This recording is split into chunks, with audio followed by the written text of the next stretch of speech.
All right. Today in this next section for 7-6, we're going to be talking about exponential functions. I kind of changed my mind a little bit. Looking back at our plans, I realized that we don't need to cover section 7.5 this year. It's something that you'll get later. And if we have time, we can always come back to it. But we're going to go ahead and move on to 7.6 today. So in this section, we are going to be talking about functions that can be modeled by this equation.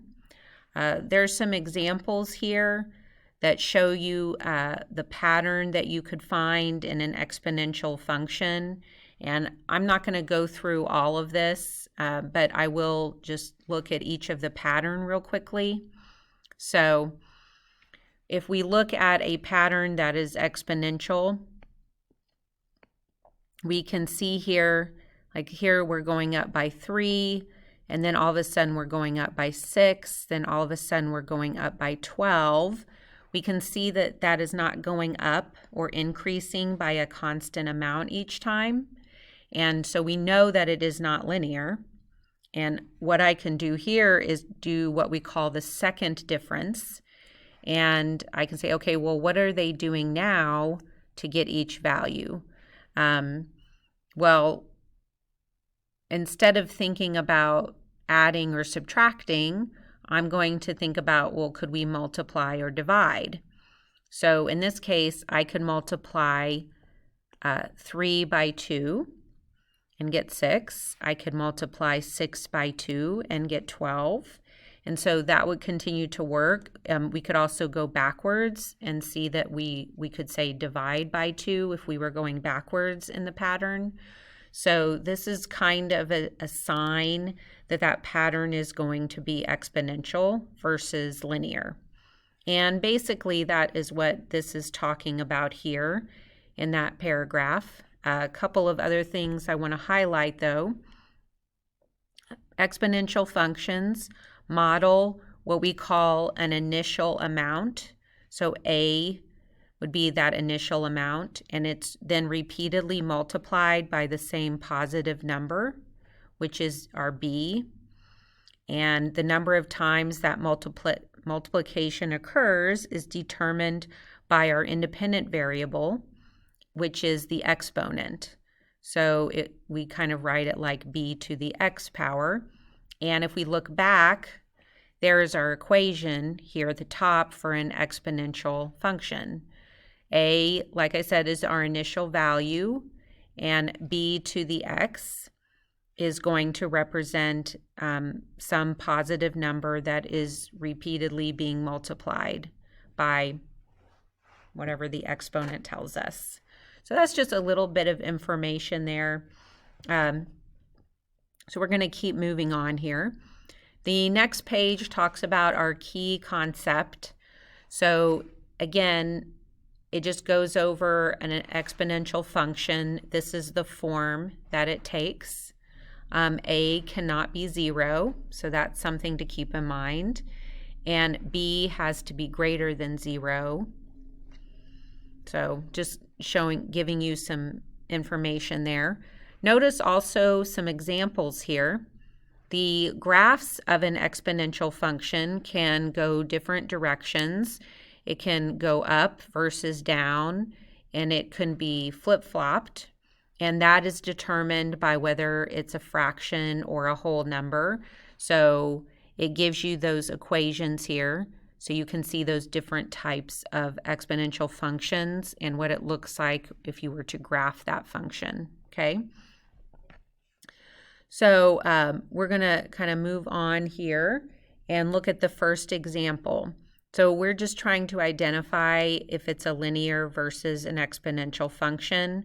So like I mentioned earlier, we're going to be looking for a pattern. Does the table represent a linear or exponential function in this example? If we look at an example then, I can look going across here at the pattern. I can see that it's going up by 2 each time. And our pattern here, it's constant, so it's going up by 1 each time. So because it's adding a constant value and not multiplying, it's not following that same pattern as exponential, we would recognize this as a linear pattern. And we can also then look at the next question. Does this rule represent a linear or exponential function? Well, I can see that it has an exponent, so that's kind of a clue that it's exponential. Just to remember, if it's linear, it's y equals mx plus b, and we don't have an exponent, so here we would simply identify it as an exponential function because it follows the correct form, has an exponent, kind of gives it away. Okay, moving on to example 2. Here we see how an exponential function can be used, and as always, we see it used in a science example. Here we have an initial population of 20 rabbits that are tripled every half year. This function, so we see a function here, gives the population after X half-year periods. So how many rabbits will there be after 3 years? Well, let me think of our function rule here. So I want to know f of 3, and I'm going to just keep it in function notation. We talked about that earlier this year. And I want to think about, well, what is my exponent going to represent? In this case, it represents half-year periods. So if we're going to be talking about after 3 years, then x is going to have to equal 6. We have to double it because it only represents half a year. So I would say 3 to the 6th power. And of course, at this point, you can just plug that in your calculator, 20 times 3 to the 6, using your exponent button. And we end up with 14,580 rabbits after the 3 years using that function. So that definitely shows an exponential increase in the number of rabbits. It's a lot of rabbits. Now, this again is just looking at which functions would match which graph. And we kind of already have seen this. If we go back here to this example, it shows you which function matches which graph. So I'm going to let you guys do that part because you can just look back at the example. But like I said, it does matter if it has a negative. It does matter if it's a fraction versus a whole number. So you kind of want to be familiar just with those differences. Now let's graph an exponential function. In this case, it is very helpful if you have an XY chart. So I'm going to do that. And generally, -2 to +2 for X would give us a good picture. So I'm just going to use those values for X and see what it looks like. So I'm going to take each of those and plug them in to my exponent. And again, your calculator will do this for you. So on your calculator, like for -2, you would type in 0.5 times 3 to the -2nd power and see what it equals. I'm going to just write mine as fractions because I've already calculated these. Your calculator might give it to you as a decimal, which is fine. On your calculator, you can also always go back and forth between decimal and fraction. And if you don't know how to do that, let me know and I would be glad to show you. But since I already have calculated these, whether it's fraction or decimal, I'm just going to write those down. And then you would, of course, graph each of those to see approximately where they go on the graph. So notice this graph is going by 0.5s. So if I know 0 is at 0.5, there's my point right there. And then we have 1 and 1.5 and 2 and 4.5. So makes it kind of nice to go by 0.5. And then the other two, we just kind of estimate where they go.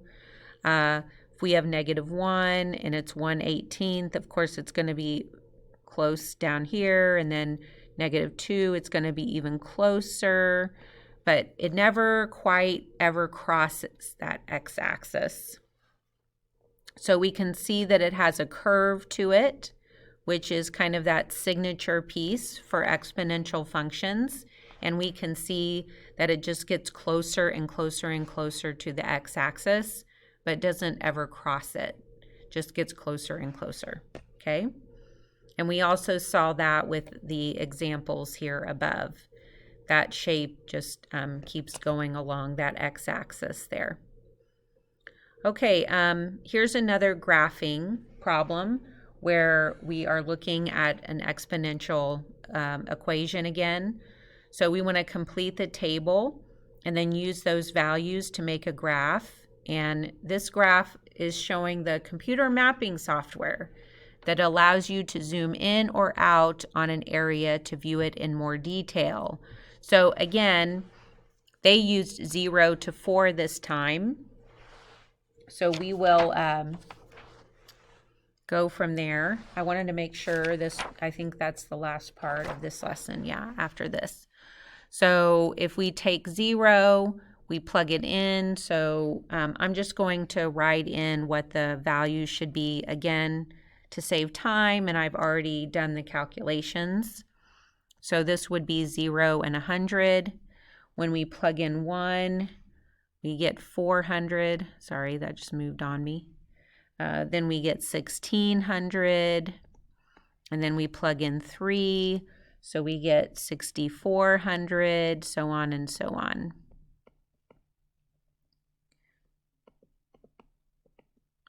Get the idea there anyway. And then we could graph those points here. Again, just kind of estimating where they go, because obviously the scale is going by 2500s. And so some of these points are going to be very, very close to 0, like 0 and 100. Wow, that's going to look like it's almost on 0. It's so close. Same thing with 1 and 400, because you think about this being 2500. So that's really not much better. It's still going to be pretty close. And then we have 2 and 1600. So at least we're getting a little closer to 2500 there. And again, just kind of estimating. Then all of a sudden, 3 jumps to 6400. So now we're past that 5,000 mark at least. And then 4 and 25,600. Wow, really, really jumps up there right after that 25,000 mark. So we can kind of see again when we graph that. That's a really bad line, but you can see it has that general shape that exponential functions have, and we can see how it grows exponentially there. Okay, so remember that when we're talking about exponential functions, we're looking at functions that are in this form. You don't always necessarily have to have the a, that initial value. If you notice here in the lesson check, is this also an exponential function? And of course the answer is yes. There you're missing the a value basically. So that's okay. You can still have y equals -2 to the x power. It would still be considered an exponential function. So just wanted to point that out. And I'm going to run out of time. So the next thing to do would be to do the assignment. And because there is some graphing involved, the assignment is in your notes packet after the notes. And it's still out of the book, but it allows you to be able to graph. All right, so get going. See you later.